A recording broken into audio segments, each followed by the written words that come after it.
What's Hey. going on? Happy Sunday. Happy Sunday. Yes. So we're back with Ussery Tip of the Day. And so our 4 nuggets for you today will be deeper meaning of your life.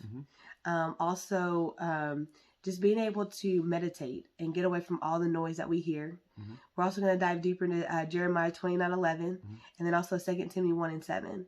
So deeper meaning in your life. Like, I don't know about you guys, but we love to reflect back on our lives of where we started, how far we have come, because there's so much growth that we have accomplished in many years.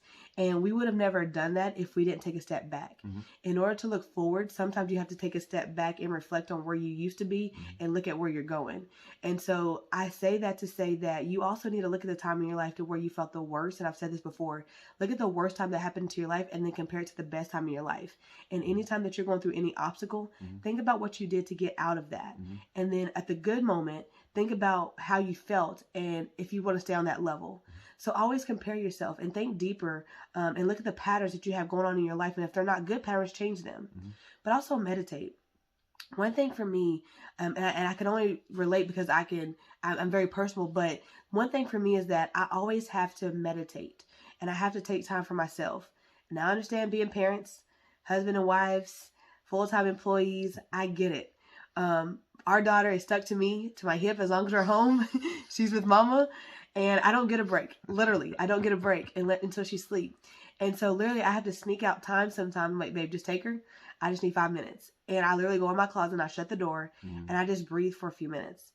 And I take a deep breath and I just close out all the noise.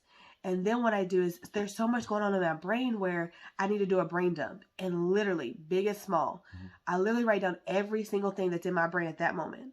And then once I write it all down on paper, my brain is empty and I can fully focus on me and God. Because no matter what we do in life, God is the head of our life. And I need him to order my steps. And so when I meditate with him, he literally talks to me because my mind is empty. I'm totally focused on him. I have no distractions. And so I say this today, you need to take time, self-care, and focus on you. And take that moment of quiet and get rid of all that noise that we hear each and every day. And just take a moment to yourself. And I promise you, day by day, it will get better and you'll be more effective and productive in your day. Yes, sir. That's good. That's good. I really like Jeremiah 29:11. I really like it because basically the Lord is just telling me, it's like, look, son, I got the plans for you. I already know the plans for you. Plans of good. Plans of not to fail, not to be a disaster, right? And I know I'm summarizing because I'm not a preacher, so I'm not going to try to be. But basically, it's very comforting. It's very motivating to me knowing that regardless of the things that we go through in life, regardless of how we see it, how we feel about it, right? Because what we focus on expands. Yeah. So it lets me know that, hey, I got to shift my focus. I got to keep my focus on him because he has good plans for me. And I have to keep that in mind and knowing that, the things that we're going through, I'm supposed to go through it. Right. Let me learn from it. Let me see what lesson I need to get. And when it comes to 2 Timothy 1:7, basically he just let me know that, hey, I never gave you the spirit of fear. I never gave you the spirit of fear and be timid, right? Because fear is only false evidence appearing real. Wow. And so just think back like when you was kids, like you wasn't scared of nothing, right?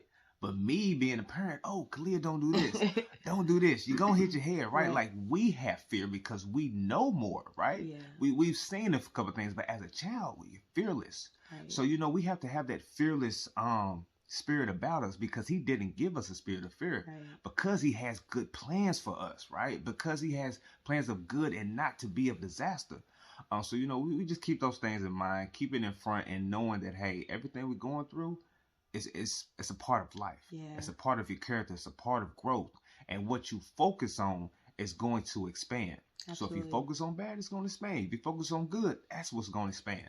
So definitely take time to get to yourself, to meditate, right? Just to release and get rid of all the extra nonsense. Eliminate distractions, and just forgive yourself. Yeah. Release. Absolutely. And again, like we coming to you live just because, you know, the fact that we care about what you guys think. We know that you need encouragement. We know that you need inspiration. But we need it as well. Yeah, we know that you need motivation, but we also need it as well. So this actually helps us. So we got week 1 out the way. Let us know what you thought about the week, good and bad and ugly. It doesn't matter. Take action. Let us know what you think, and we'll be coming back to you for week 2. Have a good day.